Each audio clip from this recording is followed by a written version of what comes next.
Continuously Pakistan जो है उसको कॉर्नर किया जा रहा है कि पाकिस्तान चाइना के करीब ना हो। यूनाइटेड स्टेट्स ने यूएस स्टेट डिपार्टमेंट की तरफ से सैंक्शंस इम्पोज की गई हैं on Pakistan on the suppliers जो पाकिस्तान के बैलिस्टिक मिसाइल प्रोग्राम को इक्विपमेंट आ रहा है, ये चीज़ें आ रही हैं। अब 10 मिलियन हुई है। महल 2015 में अभी 10 मिलियन नहीं थी हुई।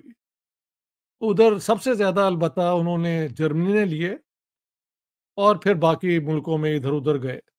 वज़ीर आज़म शहबाज शरीफ ने कहा है कि चीन, सऊदी अरब और यूएई के किरदार के बगैर IMF प्रोग्राम का हुसूल मुमकिन नहीं था। हुकूमत ने कौमी असम्बली और सेनेट के अलग अलग इजलास कल बुला लिए। ज़राए के मुताबिक हुकूमत ने नंबर्स गेम पूरी करने के बाद कल अहम कानून साजी करने का इरादा कर लिया है।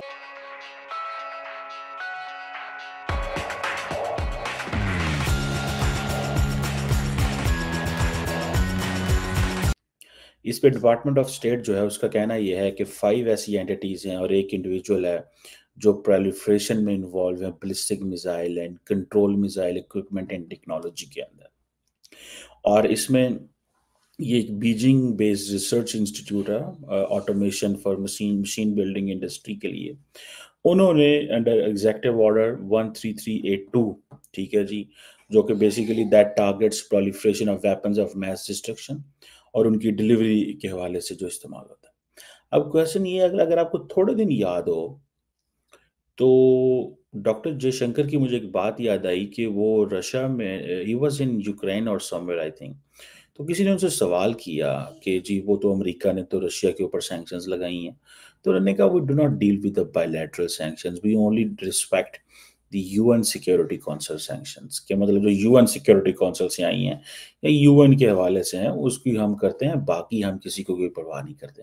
अब क्वेश्चन ये है कि जो पाकिस्तान की एक नेशनल डेवलपमेंट कॉम्प्लेक्स है जो चाइना की जो ये जो research institute of automation for machine building industry के साथ इन्वॉल्व है। अब पाकिस्तान जो है वो जारी बात है लॉन्ग रेंज बैलिस्टिक मिसाइल जो है उसके ऊपर काम कर रहा है, शुरू से कर रहा है। और जारी बात है इक्विपमेंट प्रोक्योर करना पड़ता है। इसके लिए कहा जाता है कि लार्ज डायमीटर रॉकेट मोटर्स लेनी पड़ती हैं, शाहीन 3 है, अबाबील है, मतलब लार्ज सिस्टम्स हैं। सो क्वेश्चन ये है कि पाकिस्तान के लिए क्या चीज़ें जो है वो की जा रही हैं और पाकिस्तान को किस पोजीशन में छोड़ा जा रहा है। अब अमेरिका अगर सैंक्शंस लगा रहा है जी under the missile sanctions law, जी आर्म्स एक्सपोर्ट कंट्रोल एक्ट के तहत और एक्सपोर्ट कंट्रोल रिफॉर्म के तहत, so Pakistani individuals, PRC people's republic of China के इंडिविजुअल के अंदर और एक पाकिस्तानी एंटिटी के ऊपर जो कि बैलिस्टिक मिसाइल प्रोलिफरेशन एक्टिविटी, यानी कि जो चाइना के साथ काम करेगा उसको हम बंद कर देंगे। तो इसका मतलब ये है कि मतलब क्या ये जो मैथ्यू मिलर साहब की जो डिस्कशन है, या मैथ्यू मिलर की जो ये स्टेटमेंट है, ये इससे क्या मतलब है कि क्या किसी भी चाइनीज कंपनी के साथ काम नहीं किया जा सकता, या सिर्फ उनके साथ नहीं किया जा सकता जो कि सिक्योरिटी या डिफेंस के रिलेटेड है? क्योंकि अमेरिकन खुद तो बड़ा अच्छा काम कर रहे हैं चाइना के साथ, इंडियंस काम कर रहे हैं चाइना के साथ, लेकिन वो कह रहे हैं पाकिस्तान ना कर सके। ये चीजें जो हैं जारी बात है एट टाइम्स फ्रस्ट्रेशन पैदा करती हैं पाकिस्तान के अंदर। और मैं अब आपको अगर वो स्केल गिनवाऊं जो इंडिया और अमेरिका की कॉम्प्रिहेंसिव ग्लोबल स्ट्रेटेजिक पार्टनरशिप का है, आपको मैं स्केल बताऊं और आप दंग रह जाएं। और पाकिस्तान को अलाउ नहीं है कि वो एक चाइना के रिसर्च इंस्टीट्यूट से भी काम कर सके in terms of ballistic missile program. वैसे ट्रेड इकोनॉमी के हवाले से तो वो सारी बातें नहीं है, कुछ कहते हैं American. So that is a point. अब जारी बात है ये जो सैंक्शंस हैं, कहा जा रहा है कि ये अब लॉजिक है अमेरिकन के पास। लॉजिक ये है कि जो Beijing research institute of automation for machine building industry है, ये बेसिकली इसके ऊपर इसलिए सैंक्शंस इन्वॉल्व हैं कि इसने इंडिविजुअली जानते हुए जो इक्विपमेंट और टेक्नोलॉजी जो है ट्रांसफ़र की है जो कि अंडर दी MTCR, मतलब एक नॉन MTCR कंट्री को। हंगरी ने, इन कुछ और मुल्कों ने कहा हमने मुसलमानों को लेना ही नहीं है, आप ही इनके साथ निपटे। खैर 173,000 ले तो लिए, लेकिन उनके लिए ना घर थे, ना इकोनॉमी में कोई ग्रोथ हो रही थी कि उनको एब्जॉर्व किया जाए, और फिर उनमें से कुछ लोग जो आए वो अपने साथ एक्सट्रीमिज्म भी लेके आए, अपने साथ एक कंजर्वेटिव कल्चर भी लेके आए। उसके अलावा यहाँ पे पहले ही अफगान जो आए हुए थे वो भी हजारों में थे, सोमालियन थे वो भी हजारों या लाखों में हैं, मतलब हजारों में डेफिनेटली हैं, और इस तरह के और मिडल ईस्ट से ग्रुप जो कल्चरली यहाँ पे फिट नहीं थे होते। लेकिन 2015 में सोशल डेमोक्रेटिक हुकूमत थी, और उस जमाने के जो प्राइम मिनिस्टर थे वो बड़े रहमदिल आदमी थे, उन्होंने कहा कि दरवाजे खोल दो।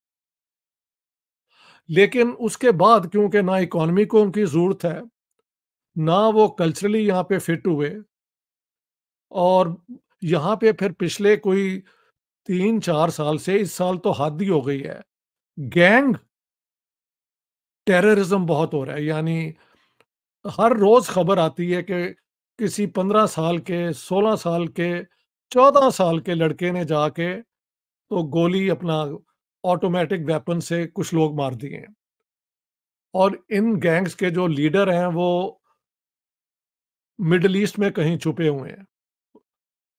इन गैंग्स के ऊपर ये है कि ये स्मगलिंग कराते हैं हेरोइन की और बाकी ड्रग्स की और ये और वो।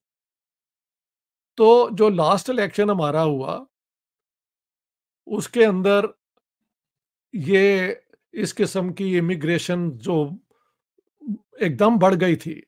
पहले से भी लोग तंग आए हुए थे, जब से सोमालियंस ने यहाँ पे कुछ क्रिमिनल एक्टिविटीज की, अफगान जो हैं उन्होंने की, तो एक वो क्या कहते हैं, फर्मेंट हो रही थी ये बात।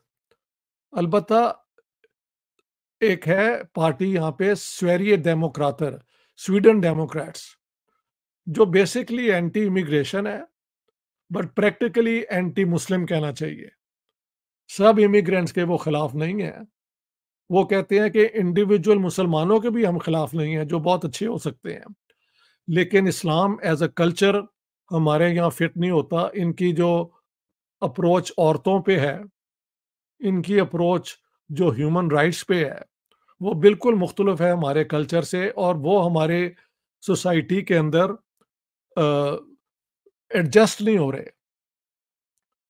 तो कुछ साल पहले से ही एक इस किस्म का वो क्या कहते हैं ऑफर थी कि आप चले जाएं, जिसको अब इस हुकूमत ने एकदम इंक्रीज कर दिया है टू $34,000।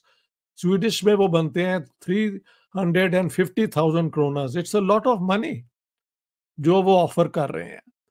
ये किन लोगों को ये अप्लाई होगा?